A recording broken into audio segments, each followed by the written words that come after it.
राधे राधे दोस्तों, आपका फिर से स्वागत है मेरे YouTube चैनल राधे श्याम में। आज हम आपको एक नया अध्याय, एक नया पुराण सुनाएंगे जिसका नाम है सुख सागर। वो सुनाने से पहले मेरी आप सबसे विनती है कि आप मेरे चैनल को लाइक, सब्सक्राइब और शेयर करना ना भूलें, ताकि हम आपके लिए अच्छी अच्छी पुराने ला सकें। राधे राधे। राधे राधे दोस्तों, आपका फिर से स्वागत है मेरे YouTube चैनल राधे श्याम में। आज हम आपको आगे की कथा सुनाते हैं। राजा दुष्यंत वह कन्या एक दूसरे को देखकर मोहित हो गए। उसके बाद राजा दुष्यंत ने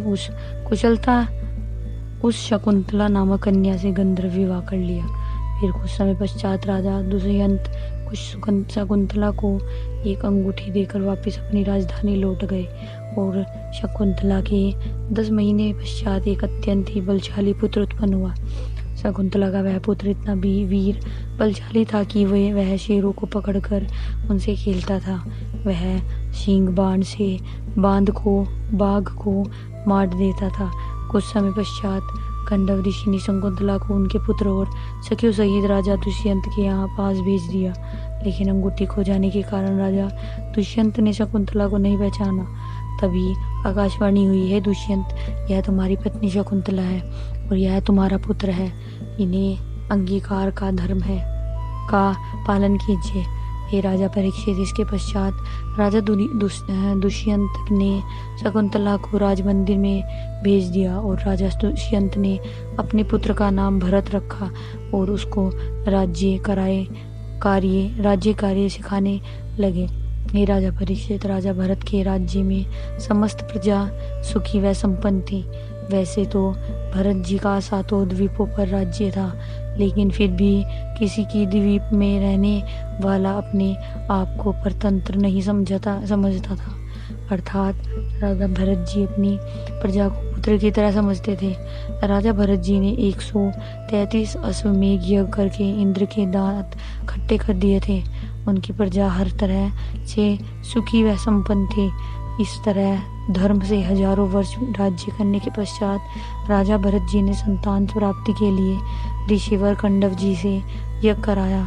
यज्ञ पूर्ण होने के पश्चात देवताओं ने ममता का पुत्र भारद्वाज नामक बालक राजा भरत जी को भेंट किया। राजा भरत जी ने अपने पुत्र का नाम वितत रखा।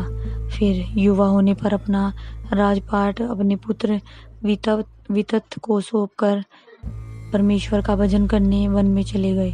फिर कुछ समय बाद वैकुंठ लोक चले गए। श्री सुखदेव जी बोले, हे राजा परीक्षित, राजा वितत के वंश में अनेक पीढ़ी उपरांत राजा रंतिदेव हुए। राजा रंतिदेव बहुत ही धर्मात्मा और अत्यंत प्रतापी थे। राजा रंतिदेव 7 द्वीपों के राज्य को तिलकांजलि देकर अपनी स्त्री व पुत्र को साथ लेकर वन में परमेश्वर का भजन करने चले गए। हे राजा परीक्षित, राजा रंतिदेव इतना धर्मज्ञ था कि पहले अतिथि को भोजन देकर फिर स्वयं भोजन करता था। देवयोग से एक बार उनको बिना भोजन किए 48 दिन व्यतीत हो गए।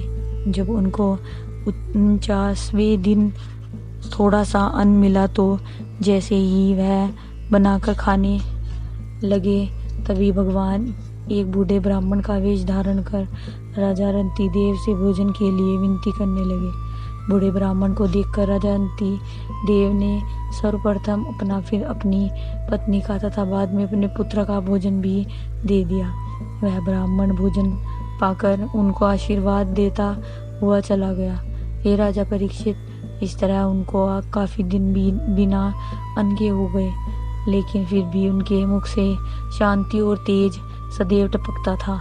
तत्पश्चात जैसे ही उन्होंने एक दिन कुछ भोजन बनाकर खाना चाहा, उसी क्षण एक चांडाल कुत्ते को लेकर आ गया और राजा रंतिदेव से भोजन के लिए विनती करने लगा।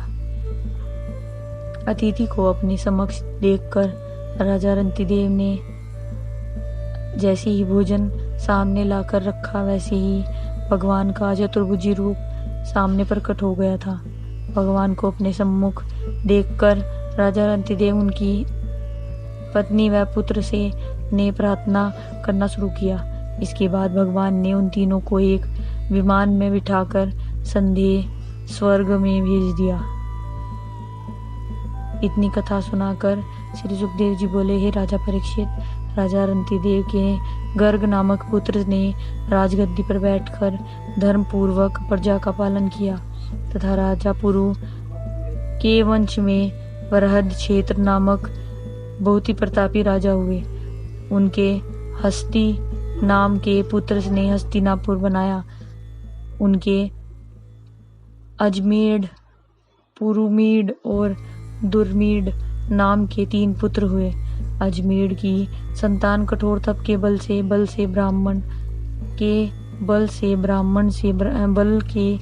ब्राह्मण हो गया और उन्हीं के वंश में मुग्दल नामक बहुत बड़े ऋषि हुए, जिसके वंश में हिल्या नामक कन्या का विवाह ऋषिवर गौतम से हुआ था।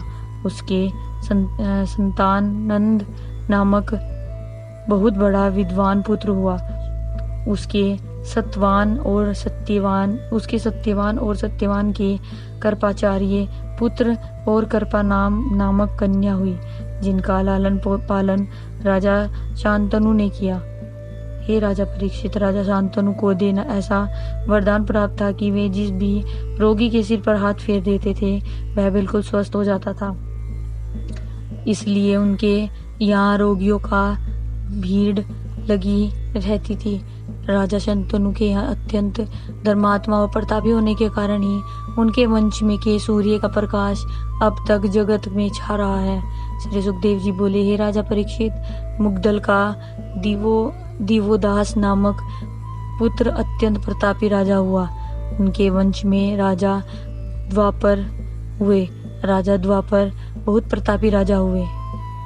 राजा द्वापर की पुत्री, जिनका नाम द्रौपदी था, उसे आपके दादा अर्जुन ने स्वयंवर में जीत लिया था और बाद में उसकी दादी कुंती ने अज्ञानतावश वस्तु समझकर आपस में बांटने को कहा, इसलिए 5 भाइयों ने उससे विवाह किया। राजा द्रुपद के दुष्टद्रुम नामक पुत्र ने महाभारत में गुरु द्रोणाचार्य का सिर काट दिया था। अजमेढ़ के वंश में बृहद्रथ नामक अत्यंत प्रतापी राजा हुआ। बृहद्रथ के जरासंध नामक पुत्र था। जरासंध इतना वीर व बलवान था कि उसे युद्ध में कोई पराजित नहीं कर सकता था। आज की कथा में समाप्त करते हैं, आगे कथा कल सुनाएंगे। राधे राधे राधे।